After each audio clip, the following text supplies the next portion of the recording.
I hope. Anytime you want to start. Okay. Okay.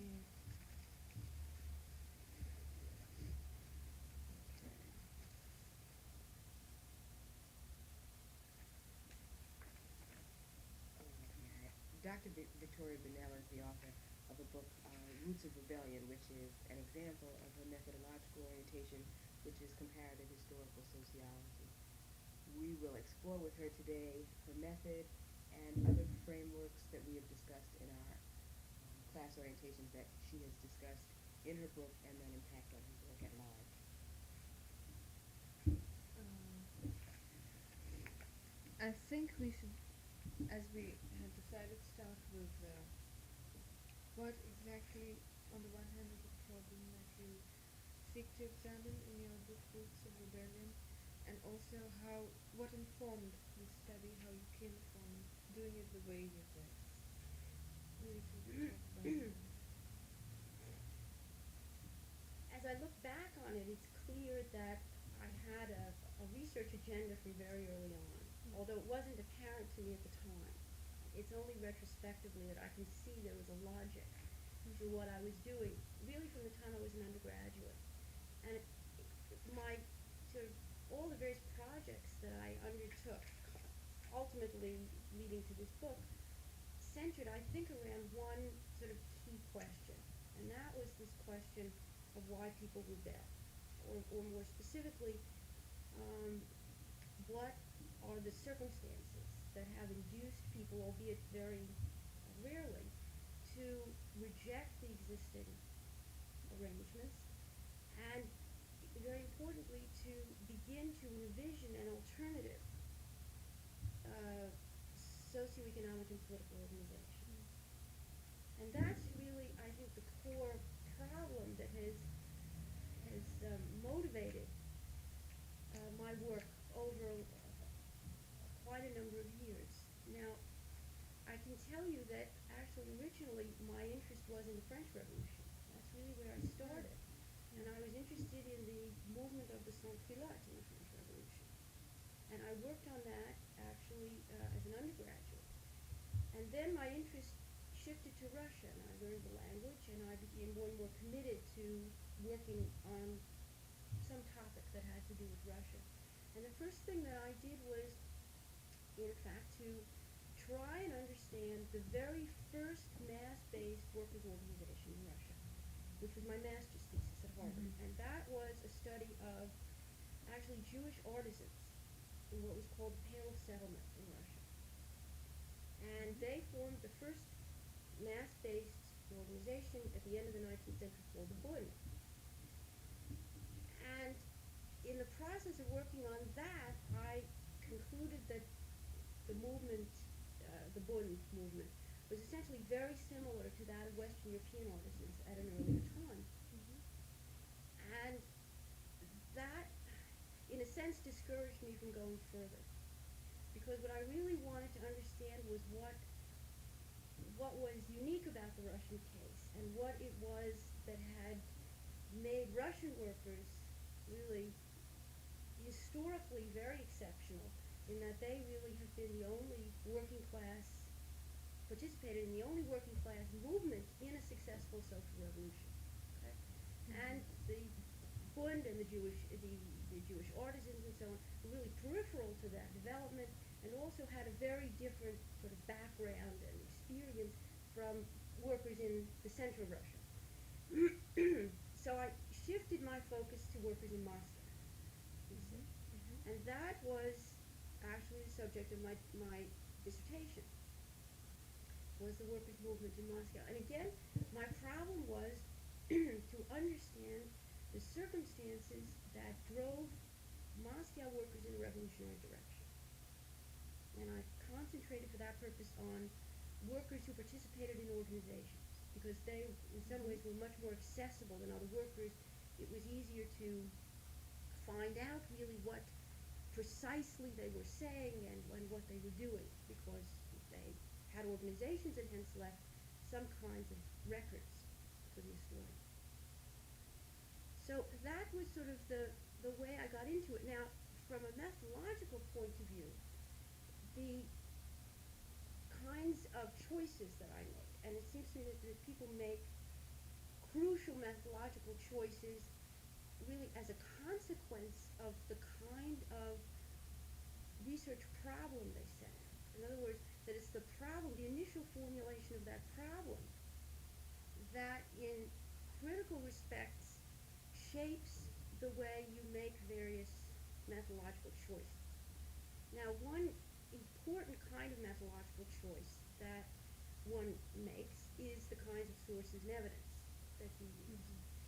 And one thing about my study, Roots of Rebellion, that's distinctive is that it is based extensively on archives and more generally on primary sources. And so I wanted to tell you that I didn't go into this project with the aim of using primary sources and going into archives. That was not my intention. It was not my motivation at all. It was a consequence, rather, of the fact that in order to answer my question, I had to go to those sources to find the information that I needed. And I think that my experience in this respect is very typical of what's happened in historical sociology. That there is, as you know, recently a tendency for scholars increasingly to move into primary, especially archival research. All right, it's still a relatively small number, but there's definitely an interest in that, and a number of works have begun to appear. And it's no accident that most of those works deal with the collective behavior, the social movements among lower class groups.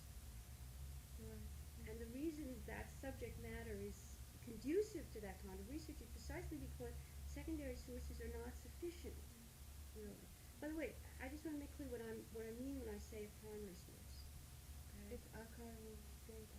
Well, it's not just archival. It's really any source that it originates contemporaneously with an event. Okay? But it would include not only things such as, of course, archival documents and census materials and government documents, and so it would also include memoirs that were written, of course, retrospectively, but still by someone who lived at the period when the events occurred. And that would include also diaries and correspondence. Absolutely, all of that. I mean, it's a very broad category, and it includes both published and unpublished materials. Now, archives generally hold, though not always, but often are holdings for unpublished materials. Okay? So, and it's archives are a kind of, what shall I say, a special aspect of primary research, it seems to me. So that there are also implications for the framework of analysis that's inherent in primary research, in that it is not so rooted in a person's particular orientation because it's largely literature of the day and not analysis of the day. Is that correct? That it's not people's critique of what was going on, but rather things that occurred that were written in that point in time, were written, as you said, by people who lived in that point in time. So that its primary goal was not critique. So that In that other gives words, I mean, I think what you're trying to say is the validity and reliability of that data is, in a sense, different from the quality of that is different from what it would be in a secondary material, secondary source, because that is the biases of the person who's writing a secondary source would enter there more. Is that true? Right, more. I mean, what would you comment on? No, that wouldn't be my view. No. I mean, look, a secondary source is an account that's compiled on the basis of primary sources. All right. But whether it's a document that we call primary by someone who lived at a particular period and say wrote about it, his or her experiences, or someone writing after the fact using those kinds of documents, in both cases, the author of that account brings to it certain sets of presuppositions and a certain view of the world that of course intrudes. I mean, there's always a high degree degree of selectivity that's involved in any kind of account, That's whether it's a true. primary or secondary source. Yeah. So I don't think that's the difference. Did you, as a person doing primary archival research, did you feel you had a better control over the reliability and validity of the data you were consulting? Well, let me let me answer it this way. I mean, I think that people who work with primary sources have the following advantage over people who work with secondary sources, and that is that in fact, if you are working with the original sources yourself, then you are the one who is making the selection. You are the one who is making the interpretation, the initial interpretation of what you're reading. Okay? You are the one who's putting the pieces of the puzzle together to make some kind of a coherent account of what happened. All right? Now, if you're a scholar who relies entirely on secondary sources, then you really have to rely on the judgment of some other scholar who laid that foundation for you, who did that work of going through the primary materials. You see, I mean, but there I just want to say, since we're on the subject, that you know, working with primary sources is and particularly with archives, is tremendously exciting, and it's very gratifying to be able to put all those pieces of the puzzle together and to be on virgin territory, and really to have in your hand the original document, something that's 50, 100 years old, and really, see it right there. It puts you in touch with the material in a way that you can't otherwise be. On the other hand, there are real difficulties with primary archival research. And the difficulty is, I think, that there is a very definite tendency to be seduced by the historical evidence, to be sucked in by it, and to become so involved in it that, and so preoccupied with putting the thing together, and really getting deeper and deeper into understanding what's happened, that very often there's a tendency to lose sight of the broader issues, of the theoretical significance or implications of what you're discovering, you see. And so, I mean, as I see it, there's a tension in this kind of work between the history and the theory. And that it's a real struggle, I think, to shift one's focus from that very detailed kind of work that you have to do of reconstruction, historical reconstruction, and the very different kind of perspective that one has when you begin to seek, analytical generalizations that apply to a single case, or even more so when you try and put, say, your single case in a more comparative context, and you begin to look at sort of its implications for middle-range theories that apply to a whole category of cases. All right? And by the way, most of these primary studies really deal with a single case, or my study, for example, it is comparative, but it's comparative between two cities, or within a single national context. I mean, I can't actually think offhand of a study that really uses extensively primary, especially archival sources, and is cross-national. Although we actually do have a student in the department now who is working on his dissertation, who's attempting to do just that, Rick Bernacki, who's doing a comparative study of textile workers in the textile industry in Germany and England in the 19th century. But that's really very unusual. But, yeah, I can understand. But then, does your orientation as a sociologist sort of equips you better to be able to get out of those little minor specificities, and try and relate more frequently with this wider context within which the study is placed, vis-a-vis, let's say, Ernest Rowland?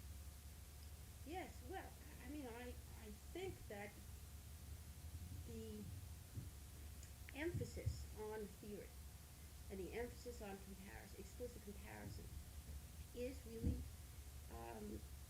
one of the distinctive features of what sociology as a discipline emphasizes, excuse me, in contrast to the discipline of history.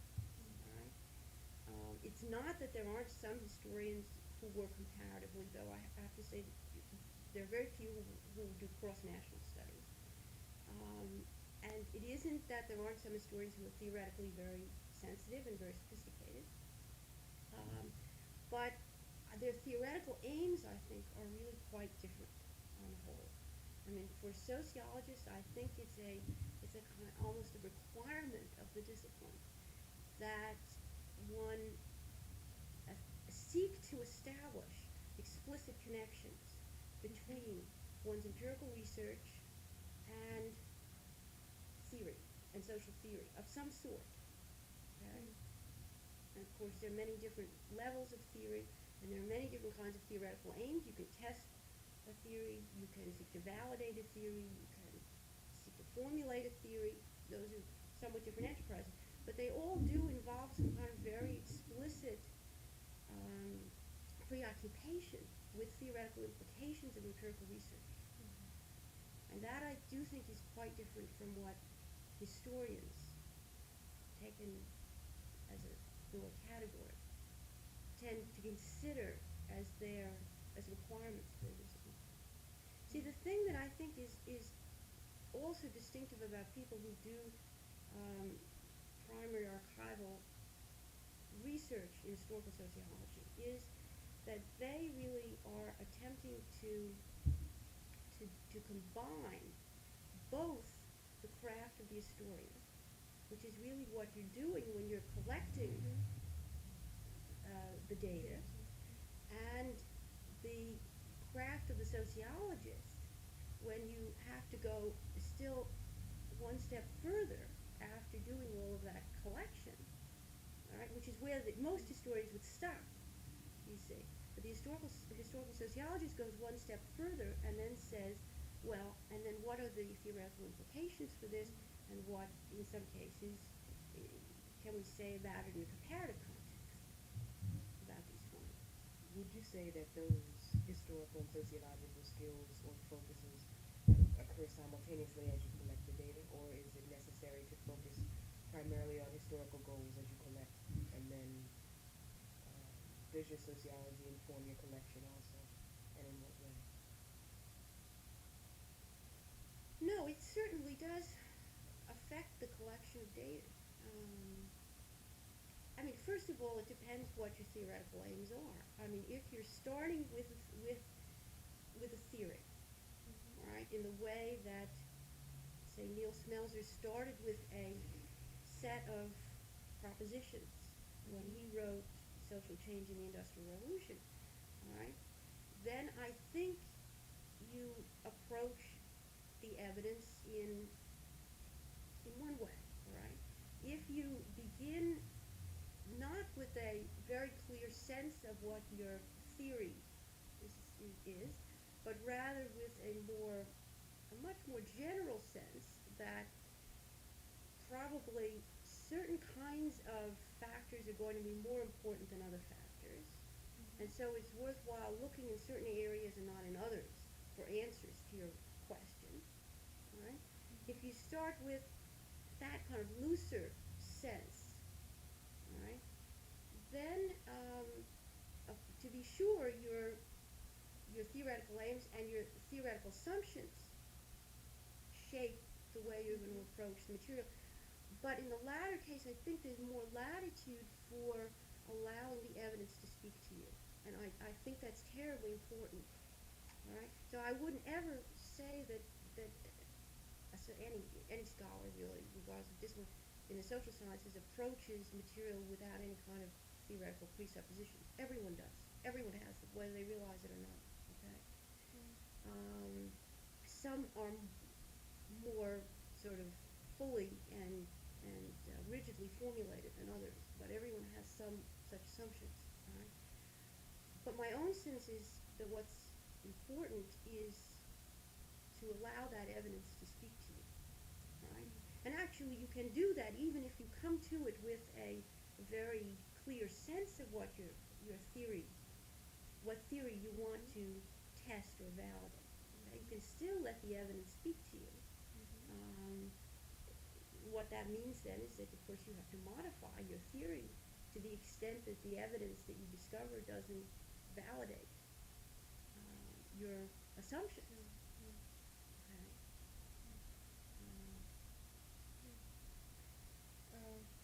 I think coming specifically to your study, you said that you started studying the Bund earlier, and then you were it was very similar to what was happening in Europe, and you were looking for something different. That what it was that made the history unique or different. Um, could you talk a little bit about, first of all, why were you looking for something different? Obviously, it was an instance in history which is unique, but what kind of areas were you looking at to seek this difference, and did you find it, and how did you build up on that? Well, let me explain a little bit more clearly, perhaps, what it is I meant when I spoke about that earlier. What I meant is that it became clear to me that the Jewish artisans who formed the Bund, okay, were in most crucial respects different from the workers in Central Russia who made the revolutions in 1905 and 1917, you see. And um, what I really wanted to understand was why Russian workers were so revolutionary, right? And to understand, to find the answer to that problem, it wasn't helpful for me to pursue the study of the Jewish artisans in the Pale settlement, okay?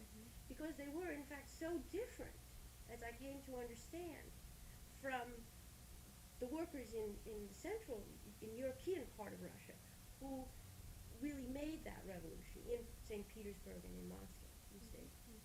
And the workers in Moscow and St. Petersburg were distinguished from the Jewish artisans by virtue of the fact that, among other things, they were closely tied to the countryside, they were still semi-peasant, they were employed in very large-scale enterprises. Russia had the highest degree of concentration per enterprise of any of the industrialized countries of the world at that time. Um, uh, their experiences in every respect, let's say, their social origins, their experience, their workplace situation, all of these things were so completely different from that of the Jewish artisan. It became clear to me that the case of the Bund was not going to shed light on really what, for me, was the crucial question. You know, why were workers so important in the revolutions of 1905 and 1917? And to answer that question, I really had to then shift my focus to those workers in the key cities, and really to try and understand what this configuration of circumstances meant for their for for their collective behavior, for the fact that they moved in a revolutionary direction politically. But while you were, I mean, that was one thing you wanted to look at. Then coming to your conceptual categories and to a theoretical level, you did sort of build up on earlier studies or derive from them, in the sense that you found that their definition of the working class was not sort of heuristically adequate, that they didn't address themselves sufficiently to the unions and trade union activity. Um, how much did that sort of influence the direction in which you then moved? Hmm. Well, you see, what happened is that essentially, I think I made a series of there were discoveries along the way. Okay, things that I didn't expect. Right. See, I went into that project thinking that I was really looking at factory workers. Okay, in these relatively large-scale enterprises. And the more I looked at my case studies of Moscow and subsequently I worked on St. Petersburg, and the book includes both, um, I discovered, really, to my astonishment, frankly, that these factory workers, who were undoubtedly very important, were not the only workers who were very important. That there were other groups in the working population that played a very important role in the organizations that I was studying, in trade unions and in the radical um, or revolutionary movement in this period from 1905 to 1914. And among those groups that I discovered were very active were groups that included artisans, for instance, and included some workers who were not in the manufacturing sector at all, who were, say, sales clerical workers, even to some extent service workers, and so on. And really, as I made these discoveries, my sort of conception of what was meant by the working class in terms of contemporary usage, and what really, how it made sense to use this term heuristically, that changed, okay? It became a much broader definition of working class to accommodate what it seemed to me were in fact the realities of the situation. That all of these groups were considered part of the working class and acted in ways that made them part of the working class, were part of the same organizations as factory workers, and so on. Did you have a sense in including these artisans and other service people in the definition of the working class that there was some type of ethos, perhaps from their ties to their countryside, which seemed to have been more deeply ingrained than the factory workers who had been in the cities for longer periods of time? Was there some type of ethos? Was there some type of collective reality that pushed these people, or that gave them a crucial role in the working class struggle as it developed over time? Mm. Well, I mean, to simplify a sort of complex argument, it's basically my sense that what really shaped the mentality of various groups of workers in Russia, pre-revolutionary Russia, is not so much their experience acquired in the countryside, from which most had come, but rather the experiences they acquired once they left the countryside and arrived in an urban area or a factory center, all right? And it's those, the impact of the urban milieu on these groups, right, which I think really was decisive in creating their self-image, their social identity, all right? Because once they had spent a number of years in a city, particularly if they come at a young age, all right, their social identity was shaped really not by virtue of the fact that they had been, a peasant from a village in Vladimir, but by virtue of the fact that they were, say, an apprentice in a printing shop, okay, or an apprentice metal fitter, or say an operative in a spinning mill or something of this sort.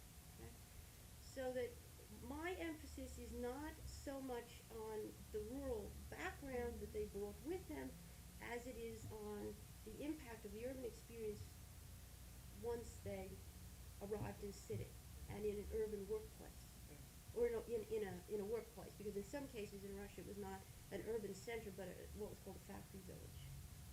All right. But to put it a little differently, I mean, now the workers that you study include these skilled factory industrial workers and the skilled non-industrial workers, Sure. including the salaried people. Now, uh, had would would there have been, suppose the second category which you did study had not been studied or had been absent, artisans on the skilled category, the second type, have changed the nature, the intensity, the rapidity of the development of this collective identity, collective consciousness in the movement. But I'm not sure I understand your question. Are you saying if there hadn't been, say, If there skilled had been workers? absence, If there hadn't been any absence skilled of workers? skilled, non-industrial skilled workers, would how would the collective identity of the workers have been any different? Of the industrial Of workers? the In industrial other words, were workers non-industrial skilled workers had not been included. crucial for shaping the Right. identity of? Yeah. Or in other words, what is the dynamic interaction between the skilled industrial workers and the skilled non-industrial workers? How did their identity collectively develop? At what point did it cut across occupational barriers? Yeah.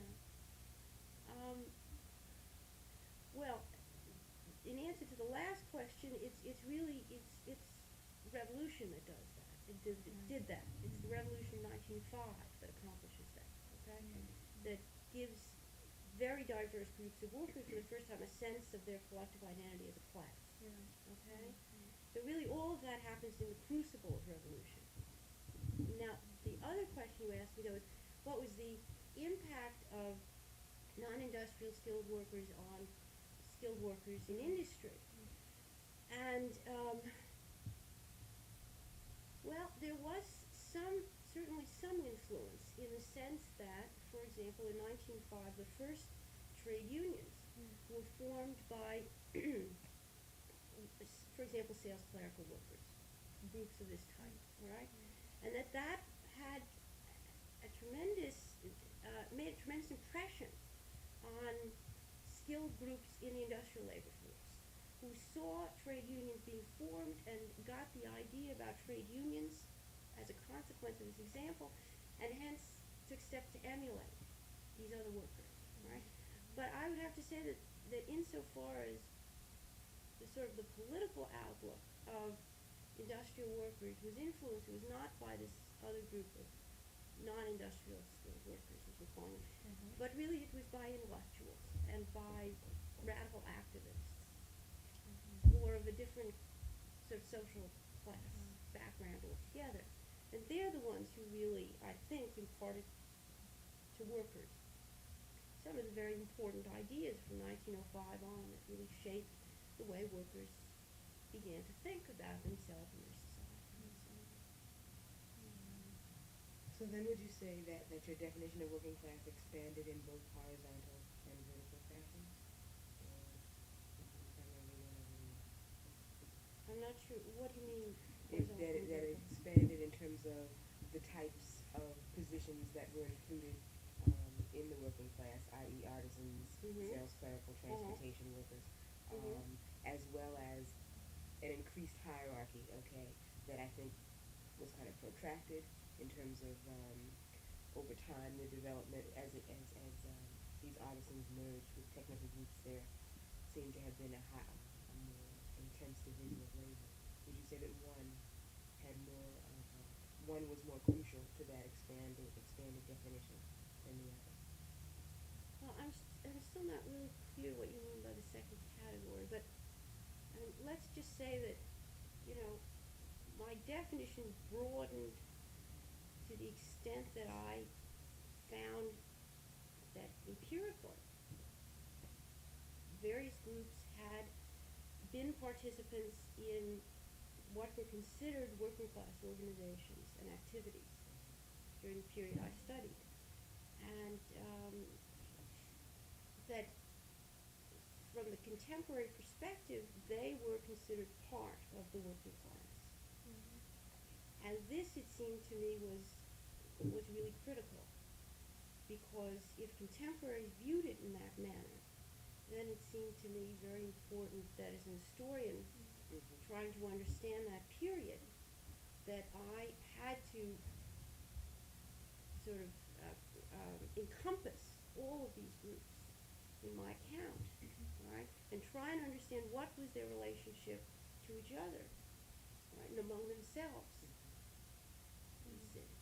And so my definition became enlarged, but I have to say that I do think that a much narrower definition of the working class, which is the definition that prevails in all of Soviet studies and in most Western studies of Russian Russian labor, that this is a definition that really does not come out of empirical observation, but it comes from ideology. It comes from certain Marxist conceptions of what is a working class, right? Which is a very constricted definition, in my view. And it seemed to me very important as I was working on this project to break out of that bind, not to be confined or limited by a notion that only workers, in large-scale industrial enterprises, factory enterprises, okay, comprise the working class and were part of this movement. Yeah, but um, I do agree with you. But there is then a problem of, say, if we move on to motivation and consciousness, if this amalgam of the working class, which comprises different sections, skilled, industrial, skilled, non-industrial, salaried, um, would then their collective behavior would be contingent on the motivation and level of consciousness that they are imbued with. Is it difficult or easy, as a sociologist and a social science researcher, to sort of correlate the motivation of different strata within this amalgam of the working class, as also the level of consciousness? At what point is there homogeneous motivation and homogeneous consciousness within with which then they move together to overthrow structures or whatever? That this whole working class is comprised of so many different kinds of artisans, craft groups. What is the motivation? Is there a very distinct kind of motivation in each group? And how does it come, how do they override or get over these barriers of motivation and consciousness? How does their consciousness develop into one, say, of class consciousness, strong class consciousness? And then on to, as you do mention, hidden conflict consciousness, or this irreconcilability of class interests, and then on to revolutionary consciousness.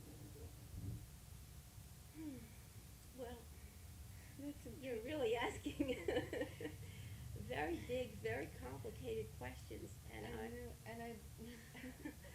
mean, I'm not sure whether it's really worthwhile for us to get into the sort of details of an answer to that kind of a question. It's a terribly complicated issue that you're methodologically raising.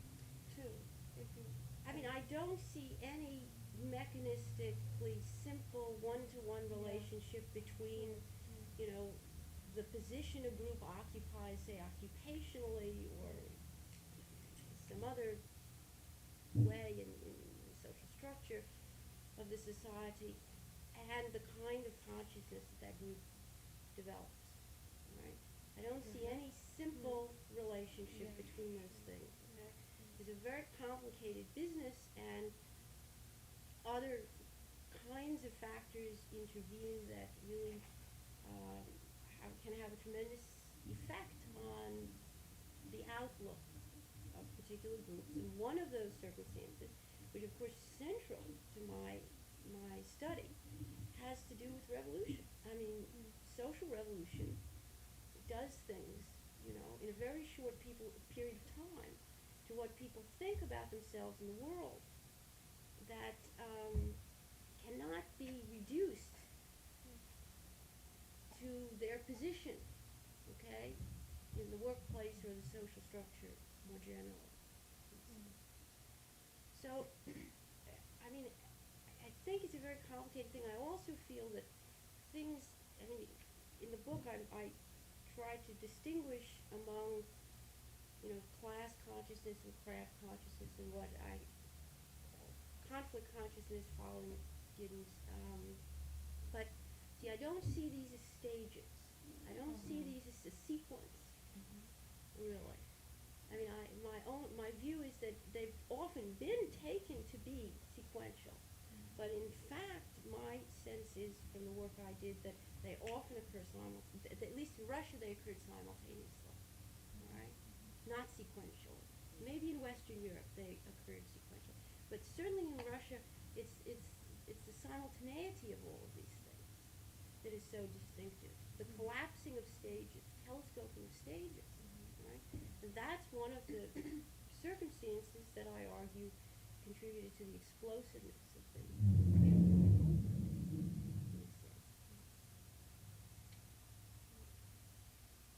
I'd like to move us forward to another area, perhaps juxtaposition of your work with others and some other kinds of more general topics. Um, Toward that end, as we read, it seems that your study suggests that that revolution, rebellion, is primarily motivated by a rapid division of labor and by the switch, rapid increase in division of labor and a switch from an agrarian to an industrial society. Um, Very simplistically. That's a very simplistic presentation. The Scotch poll says that basically that peasant economies are prerequisite for revolution. It then seems um, that there is some common ground in that you both that would put the venue for revolution in third world countries. Have we read you correctly? Is that a correct analysis in your estimation?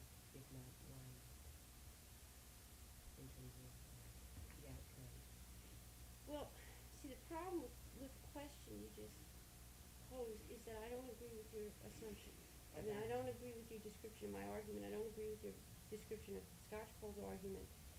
So, consequently, it's hard to address the conclusion that you draw because I don't agree with the assumptions you see. I mean, look, let me just say this, that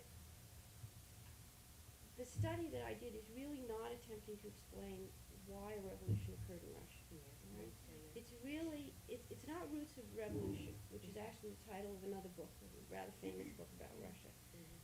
It's called Roots of Rebellion, and it's rebellion because it's really a study of a social movement. It's really an attempt to understand why workers became revolutionary in Russia. And of course that's very important because they were centrally involved. They were, I think, pivotal in the revolution of 1917. And it is the only case, as I mentioned earlier, where workers played a central role in a successful social revolution. The only case historically. So it has tremendous implications for Marxist theory and for theory of social movements generally. Right? Now, Scotch Poll's book is really about a very different subject. She's really trying to explain not why a particular social group participated in a revolutionary movement and what his role was in that revolutionary movement. She's really interested in the circumstances that lead to revolutionary breakdown, so to speak. Why a whole society comes apart. Why things no longer, why the existing institutions cease to function, you see. And that intellectually is a really very different enterprise from the one in which I was engaged in this particular study. See? So I think that, you know, to compare the two books on the theme of revolution is very difficult unless you wanted to focus specifically on, you know, what does Scotch Poll say about the importance of social groups in a revolutionary situation, okay? And what do I say about social groups, specifically, you know, urban lower class groups? And, you know, we could compare on those grounds the two books.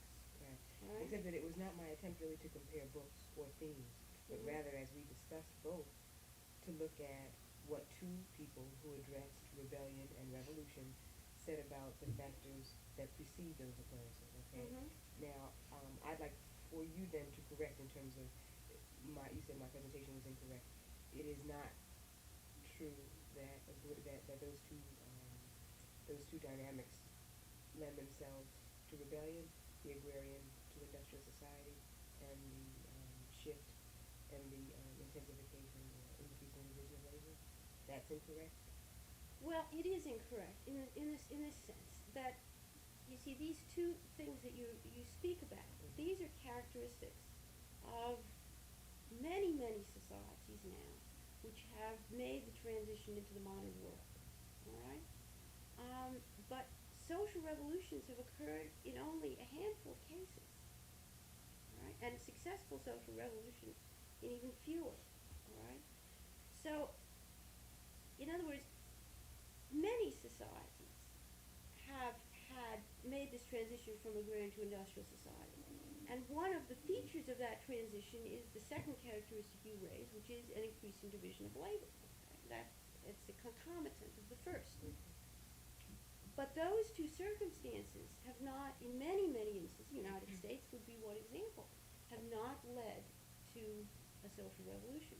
Now, obviously, that in and of itself is not sufficient. It may be a necessary condition. That is to say, modern social revolutions have, it would be correct to say, have occurred in societies where some transition, some type of transition, however limited, because remember, I mean, China was not exactly a highly industrialized society when it had its revolution, 1949, but where some initial stages, at least, of a transition have begun from an agrarian to industrial economy. You see. But but that fact alone would not begin to explain why social revolutions have occurred, it seems to me. So then you really have to begin to look at a whole set of other possible factors. And the kinds of factors you look at, just to bring us back to the methodological issue, the kinds of factors that one would choose to look at to explain that, or to explain why, let's say, workers become revolutionary rather than reformist, those factors would be shaped, I think, in large measure by the kinds of theoretical presuppositions that one comes to the project with. All right? And so it is, I think, very important to look in each instance at really what kinds of assumptions underlie the author's sort of not only formulation of the problem, but the way in which the author structures the investigation, the kinds of things that the author considers important to look at. So, so you say that this sudden break with the past, the nature of this transition, is not is could be a necessary condition, but not a sufficient condition. So, in that sense, then, would you, or is there, if you were to project your assumptions, suppositions into the future, or sort of link it up with social change and progressive movements that are taking place all over, um, would you say then that, given the kind of tremendous upheaval that took place in the Soviet Union, that the countries which are making this transition are more amenable to this kind of a movement, or even that is not really a very relevant or important question? I mean, at the level of generalization of universal applicability, if one was to sort of reflect on a question like this, given that trade unions in the West, by sheer the labor movement has advanced so much, they are more and more recognized now. The revolutionary aspect has, in a sense. Well, if let me answer it this way. It does seem to me that to the extent that social revolutions have occurred in the past and may still occur in the future, they are much more likely to occur in what I'll call transitional societies than in societies that are already industrialized, or already fully industrialized. Um, we also had a question on the sort of endogenous and exogenous theoretically defined movements that you mentioned. Mm-hmm. Um, this there appear to be a great difference in the nature or intensity of revolutions and levels of consciousness, the whole process of conscientization and mobilization between exogenous and endogenous theoretically defined movements. Well, I see. I wasn't using those categories really to define movements so much as to define, to classify theories about social movements, particularly revolutionary movements. And really, that was an attempt to look at what kinds of theories existed in the literature that had attempted to account for why revolutionary movements developed, and to see what were some of the common features in these various theories. And one common feature, it seemed to me, was that a whole subset of them located the circumstances that generated a revolutionary consciousness in circumstances that were internal to the worker's experience, say at the workplace or in the community, okay? But they were part of the worker's own experience. And the other sort of subset of such theories located the origins of that consciousness outside of the worker's own, say, working and living experience, but in the ideas that were brought to workers from outside, brought to them by, say, radical intellectuals. All right? And of course, in the first category, the Marxist view is well known, but it's not the only view that sees the problem from the perspective of endogenous factors being the critical ones. Endogenous to the worker's experience. So that was an attempt really not to explain movements so much as to explain, to classify theories about movements, if you see what I mean. Yeah. All right? But within each of those categories, as I go on to say, there really are a number of different types of explanation, let's say, explanatory models. Yeah. All right? And what I did was to select 5 of them. And they're really sort of, in effect, middle-range theories, okay, that are attempting to explain revolutionary movements. And the theoretical aim one of the theoretical aims in my study was to test these theories, to see whether, in fact, if we look at the Russian case, each of them holds up. And if not, what's an alternative? In other words, what can the Russian case tell us about these theories? Which I think have been the sort of the most important, the most influential theories in the study of revolutionary movement among lower class groups. So, I mean, my study, as you understand, is aimed at testing theories. Right? My attempt there was not to formulate a new theory, but really only to see what the Russian case could tell us about the existing theories, and hence guide us to what was useful in those theories and what was not. But in the event of testing a theory, you do come upon certain new facts which come to light, which can then in themselves do have a theoretical identity. So, there's a difference there of, say, testing a theory and throwing it away and leaving it at that. But you certainly do come up with, that in this workplace, and the fact that it's not just industrial workers, but there are these small class groups which are very significant in this whole process.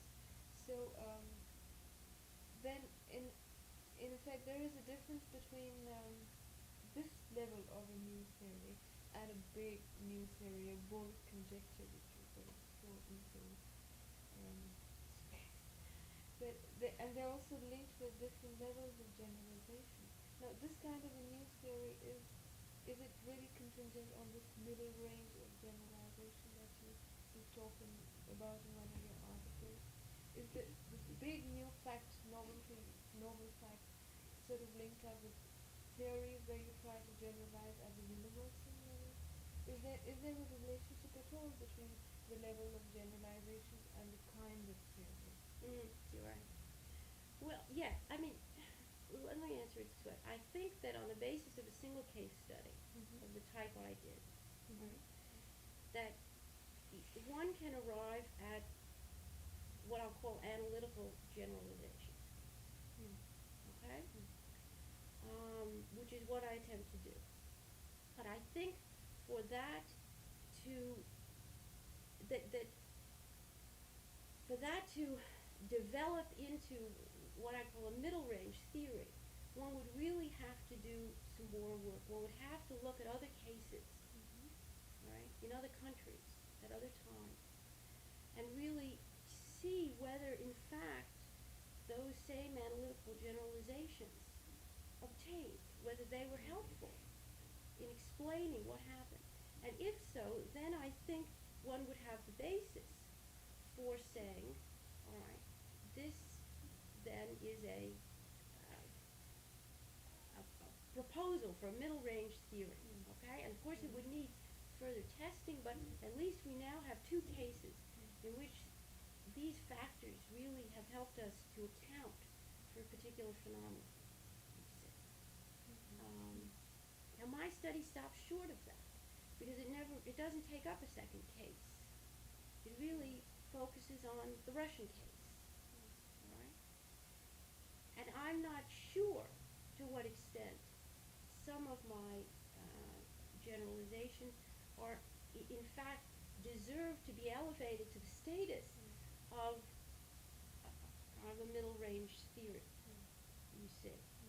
Now, I have to tell you that the project that I've now begun is actually more directed in that way, more directed towards looking at cases cross-nationally with the aim of trying to understand, what can we say about a theory, a middle range theory, that would explain the collective behavior of a particular group. And the group that I'm dealing with currently is artisans. And what I'm interested in is understanding the collective responses of artisans to industrialization. And it's a subject a topic that comes out of this earlier study, which made me very interested in artisans, which I didn't expect to find in Russia, in Moscow and Petersburg at all.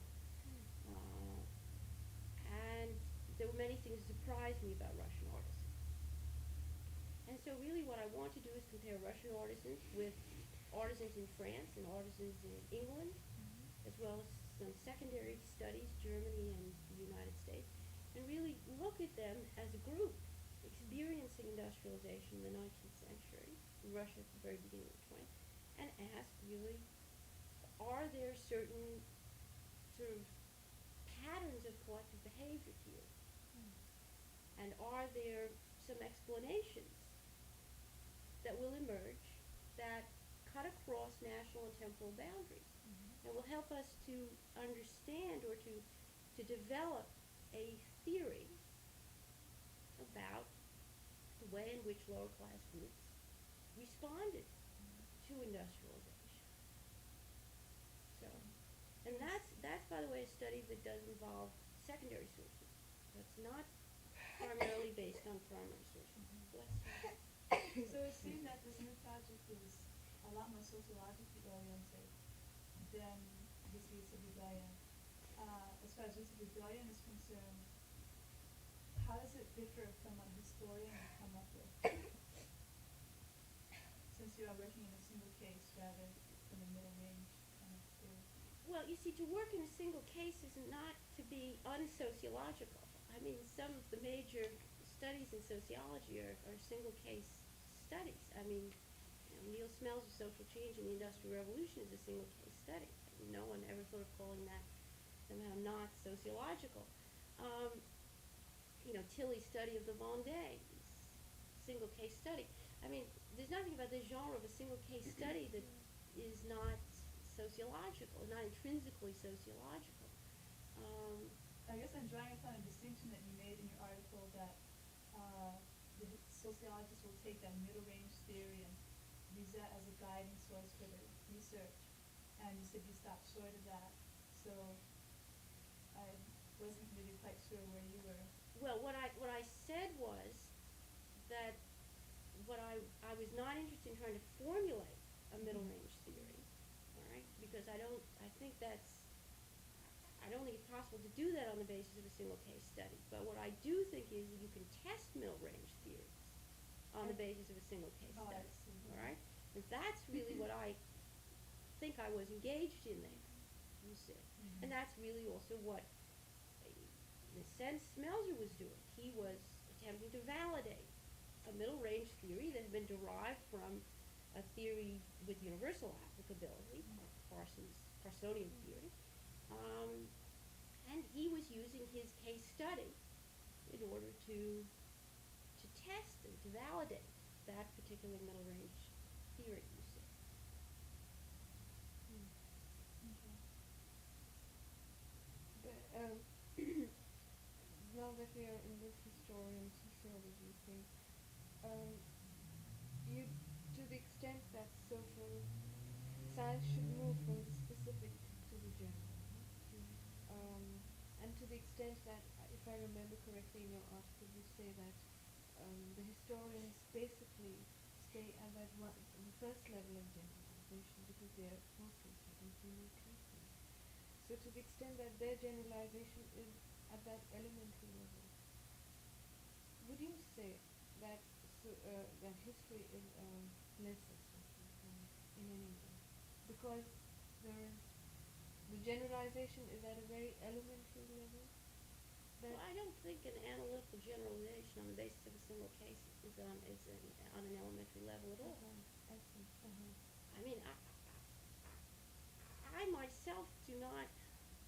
How shall I say this? I mean, I don't think there's any hierarchy here. I mean that a good explanation for a single case is for me worth as much as some universal or some theory that has pretensions to universal significance. All right. There is. I don't rank these things in that way at all. And in fact, it seems to me that if the purpose of inquiry is to enhance our understanding of the past, uh, then in many cases an analytical generalization based on a single case study is preferable, is more valuable, because it really allows us to understand why something happened the way it did. And that really furnishes real insight in a way that most theories with universalistic pretensions, to my way of thinking, don't do. So then, I guess we've been discussing theoreticians in our classes and their different methods of studying the world and the social world, the natural scientific world. And I guess myself, I'm interested in knowing people who have begun to do research, who have already immersed themselves in some particular area. What do you perceive is the way in which from whence will broad-based theories, more universal theories emerge? Because they have a purpose. I mean, I think they're necessary, but I understand what you're saying about, about drawing just gross abstractions from minimal experience and research. But so, where do you see or perceive these universal theories as emerging from, realistically emerging from, and not just being gross generalizations? And from whom? I mean, in terms of sociology or history or both. But see, the premise of your question is that somehow it's desirable to have theories with universal applicability, and I don't share that assumption, because I don't think that such theories are worth very much, frankly. All right? I think that theories that are worth something are what Merton has called middle range theories, all right, that apply to a specific category of cases. Um, Theories with so-called universal applicability are generally so universal. Either they're so universal that they're really of little value for explaining much, or they attempt to, they claim that they can explain things, when in fact, when you try to use them in relation to specific cases, you discover that they are very inadequate. So, I personally have no interest in theories which have pretensions to universal applicability. I think the interesting theories are middle range theories. I think this sort of links up with this big discussion we have been having on predictability. You know, how whether it's necessary and significant, how significant to predict new novel social facts, new phenomena, and it is normally these theories of universal applicability are normally linked with this element of predictability. Would you care to comment, given the fact, and predictability is something which is mostly done a great deal by natural science, but is there, since you have already elaborated your position that you think these universal theories have little value for you for purposes of studying certain specific phenomena. But then there is also this, I remember Barrington was saying that predictability in a human situation where things change so fast, the context changes so fast, is of little value too. But yet, social scientists are engaged in this big debate about predictability, which is then again linked up to monocausal situations. Would you like to comment on this? Because we have been so concerned in our class on a question like this. Is it necessary at all to have any kind of predictability? To generate very new, novel facts, to make bold conjectures? Is it necessary for whom? For social scientists to have this kind of exercise. Popper talks about making bold conjectures and then refuting them. But then, in a sense, the whole exercise of knowledge and research is directed towards refutation or confirmation of a bold conjecture.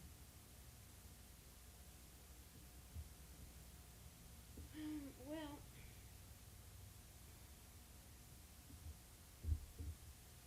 You're yeah. Again, it raises such a lot of issues for me. Um,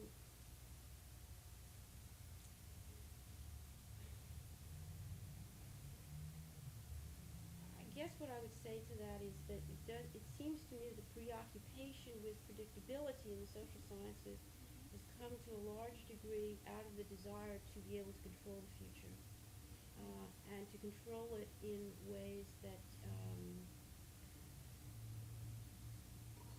correspond to the view of what is desirable on the part of certain groups opposed to other groups. And I myself am skeptical, A, that it's possible to predict the future, to achieve predictability of that sort, and B, whether it's desirable to do so.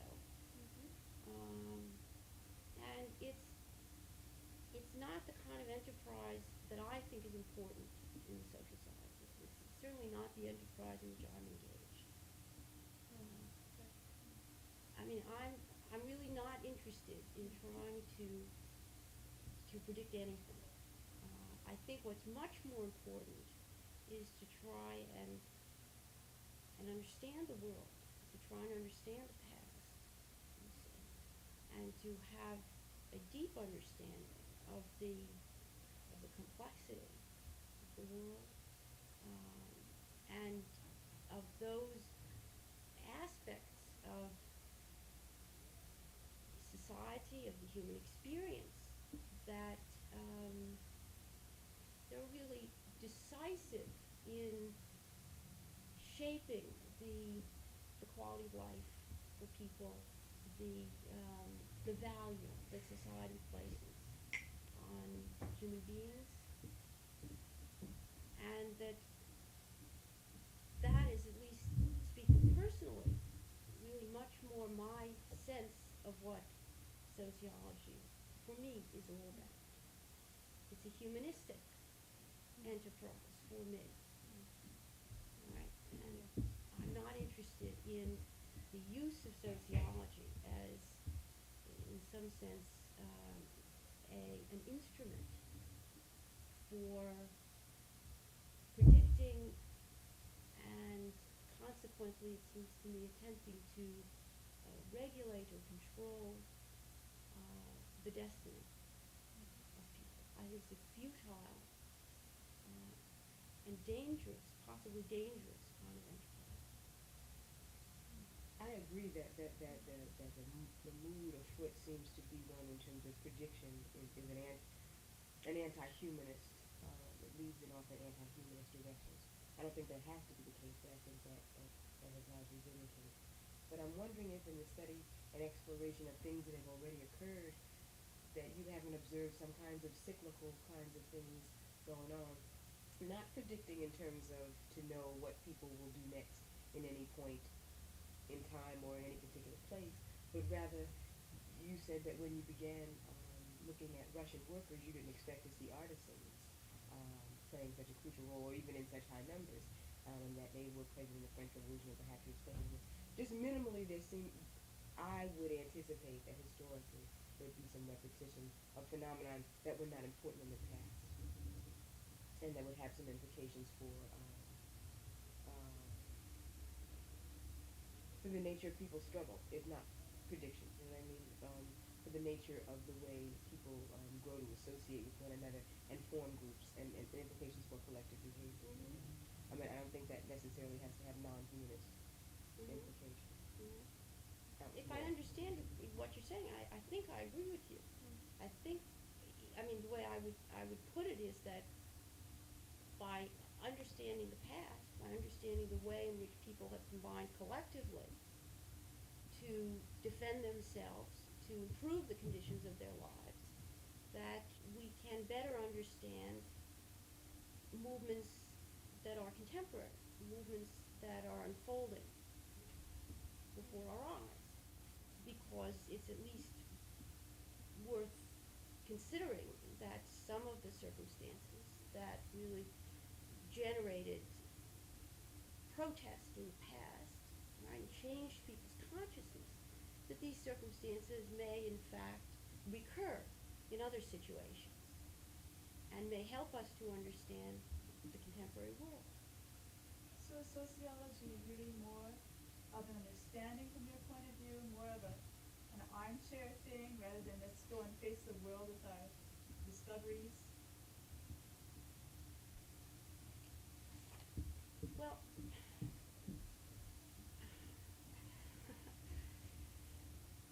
you know, knowledge is power in the sense that when you understand the world, you're in a position to change it.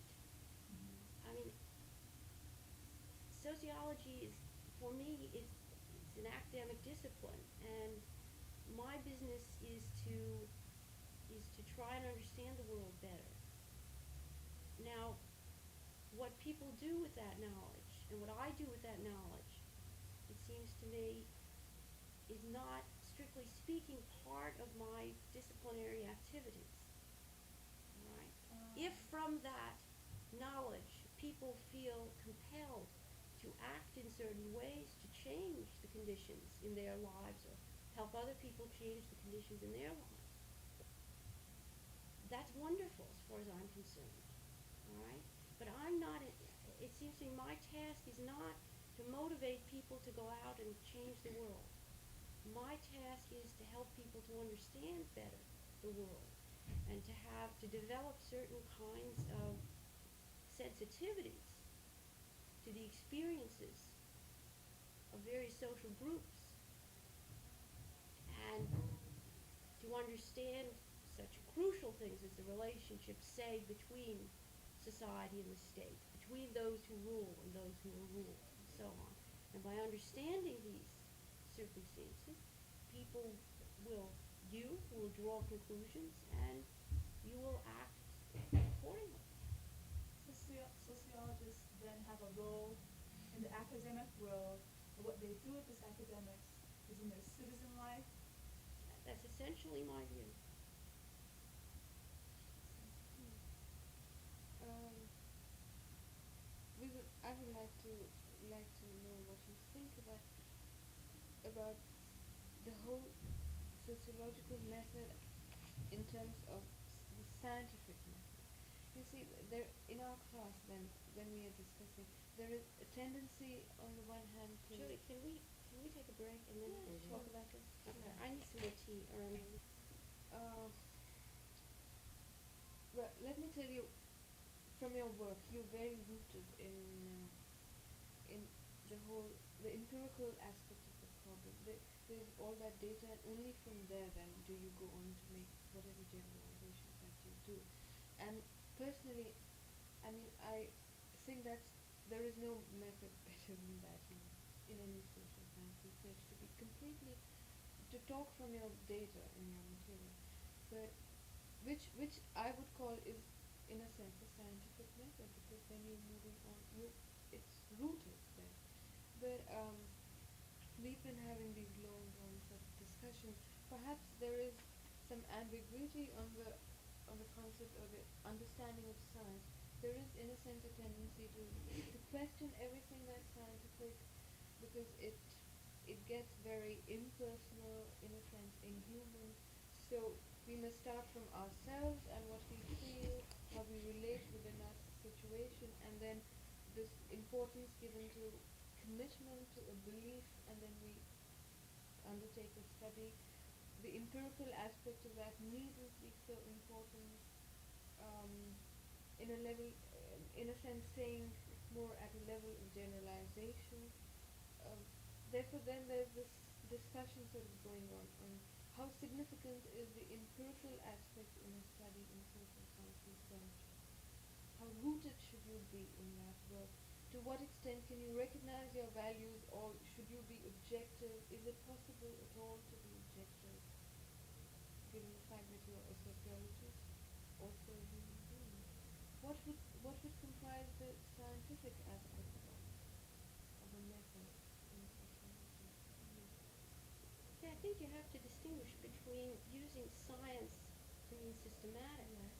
and science to mean something along the lines of natural science. Okay? Now, the latter, the analogy between social science and natural science, I can't accept. I don't think these are the same thing, and they're not the same thing because in social sciences we're dealing with human beings. Human beings are not predictable in the same way that molecules are. Right? Um, and you also have a subject-object problem, which is very different from what you have in, I think it's different from what you have in natural science. Now, if you talk about systematic, um, yes, I mean, I believe very strongly that, any work in the social science has to be systematic, and it has to be logically consistent, and so on. Um, the question of empirical is, I mean, that raises a lot of difficult issues. I mean, first of all, there is a whole, there are a number of different types of work in the social sciences which are not, strictly speaking, empirical, I think, in the sense that you're using it. In other words, I mean, what do you do with the people who write about social theory, for example, who are really in the business of, sort of interpretation? And it's not just, of course, people who think about social theories, but, I mean, there's other kinds of work that, of course, it has an empirical component because, you have to take into account texts, and you have to take into account whatever you're interpreting, what it is that you're looking at, but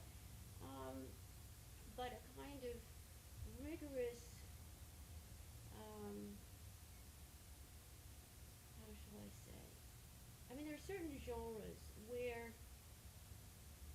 impressions and intuitions become very important. Okay. Uh, which again isn't to say that there doesn't have to be a certain amount of verisimilitude in terms of what you observe and what you um, how you interpret it, but interpretation plays a very large role in certain aspects of social science. Now, I mean that's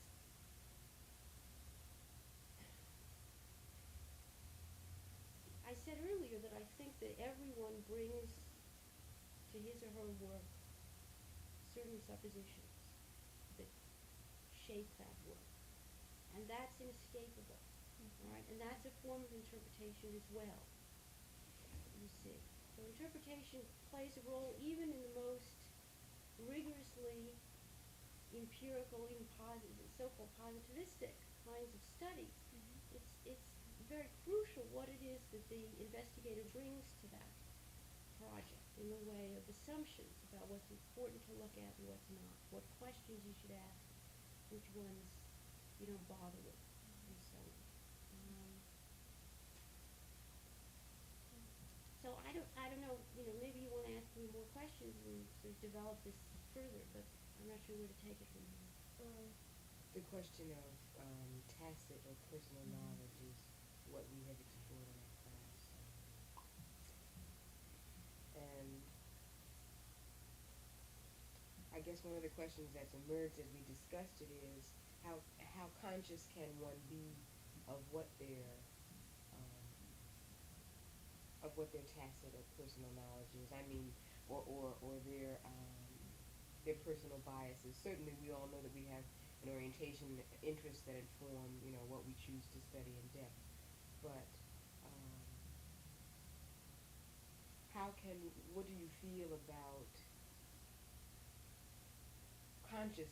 the conscious inclusion of tacit knowledge and what role that plays, especially in in comparative historical sociology. Um, I'm phrasing this poorly. Perhaps also this would include how do you go about if you feel it is first of all recognizing or being conscious of your values. Secondly, if you do feel the necessity to minimalize values, what kind of values are necessary to take into a study and what kinds are the kind you don't need if it is if it is at all possible to minimalize values, um, how in other words to come to grips, keep a grasp on these kind of issues of your personal background knowledge, the personal component that you take into the study. Separate and apart from substantive. Yeah, I don't think that there's such a thing as values on the one hand, and then something else called, shall we say, objective scholarship on the other, and that it's a good idea to try and get rid of as many values as possible so that you don't contaminate your objective scholarship. And that this is not the way I view it at all, you see. I mean, it seems to me there's nothing wrong with having values. Values are wonderful.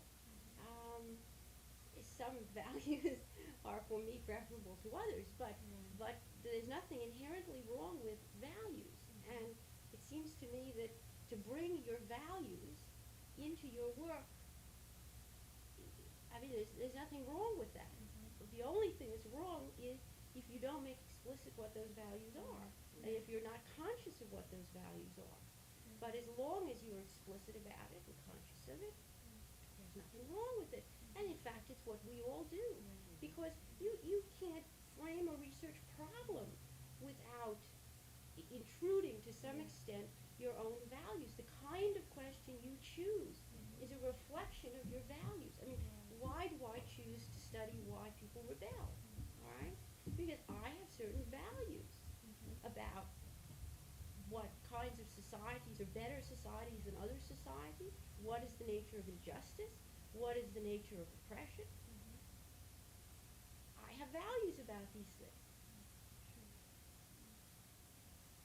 Yeah, no, we were just addressing ourselves to this whole thinking of objective research and subjectivity as being pejorative in many things. And seminars do believe that it is not, it's not necessary at all. In fact, often it's desirable to come into a problem with your values and to recognize them.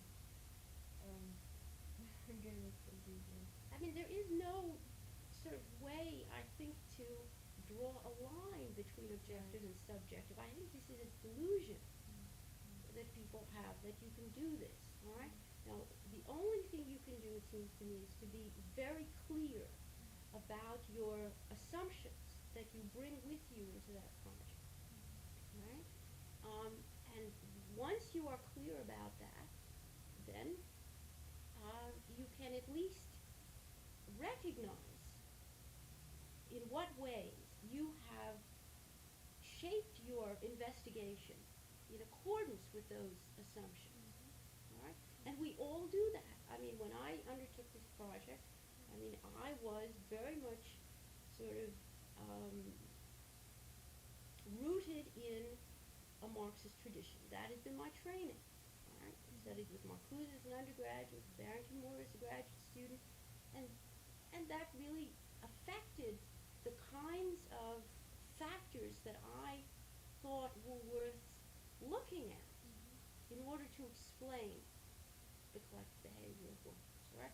So I looked at the workplace. That was terribly important. I looked at social relations as class relations as very, very important, right? I looked at the labor process itself as very important. I mean, all of these sort of considerations came out of the kind of tradition in which I had been trained and the kinds of assumptions I was making about what was important.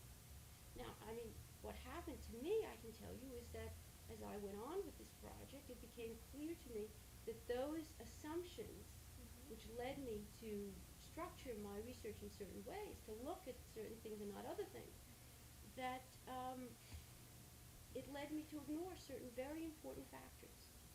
Right? And as I went on, I began to see that I had to look much more at things such as ideology and culture. And actually, I regret very much that I didn't do much more with culture, that I didn't look at workers' discourse. It never crossed my mind to look at workers' discourse because that was not part of the tradition in which I had been trained in. I really hadn't thought in those terms. Now I think much more that way. You see. So. I remember once in one of our discussions you did mention a methodological switch in your work. Is that in relation to the new project that you're doing? Yes, I mean, what I was referring to was the fact that this new project is explicitly cross-national. It involves secondary sources to a large extent, some primary sources, but much more secondary sources, and that the theoretical aims are rather different. I mean, I really am looking to see if there is a middle range theory that will explain the collective behavior of this very important social group in societies undergoing a transition from an agrarian to industrial economy. It's a very different kind of enterprise, and from that posing of the question come a whole set of other methodological choices, you see, that are different from the ones I made in the first book. And would you then go into this project having learned from this, that you would look more into cultural and the ideological That's aspects? right, I would. And I paid much more attention to things such as workers' discourse, the way in which they talk about themselves, the terms they use. For example, I mean, books like Sewell's book, which you may or may not know, but on the language of class. This has really been very important in opening up a whole sort of set of very interesting issues to think about with respect to workers' movements. I want to look at symbols and rituals. I mean, there's a whole sort of cultural dimension that I didn't, I think, pay quite enough attention to. earlier. I mean, I was interested in issues such as, for example, citizenship is a big theme in this Roots of Rebellion book. I mean, in that sense, I was very interested in ideas, but in workers' culture per se, I really was not paying as much attention to that as I think I'll do now. Do you think your conclusions would have changed in any way in Roots of Rebellion had you paid attention to the cultural values or symbols? Well, it's hard to say. It's hard to say. I think what probably my overall conclusions wouldn't have changed, but what might have changed is that the book in some ways would have been richer. It would have had another dimension. You see, it would have been perhaps able to explain more fully some of the things that I couldn't explain using the kinds of factors that I was examining there. If perhaps I had looked at other things, such as, say, rituals at the workplace,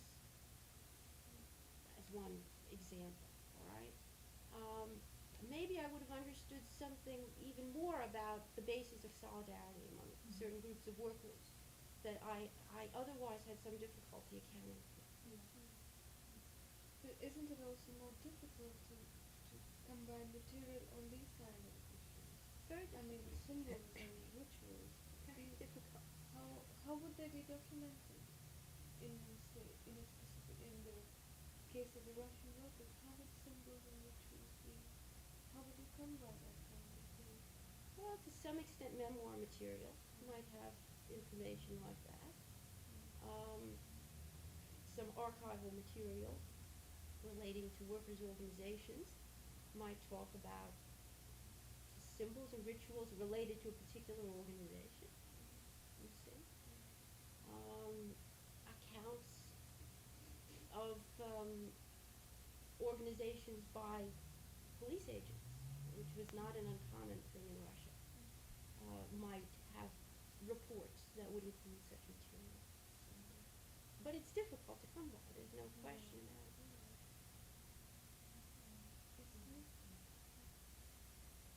Okay. Thank you very much. Thank You're you. welcome. Do you know how to switch it on? Yeah. Let's see this picture. This is what VCR. I don't know what this is. This is a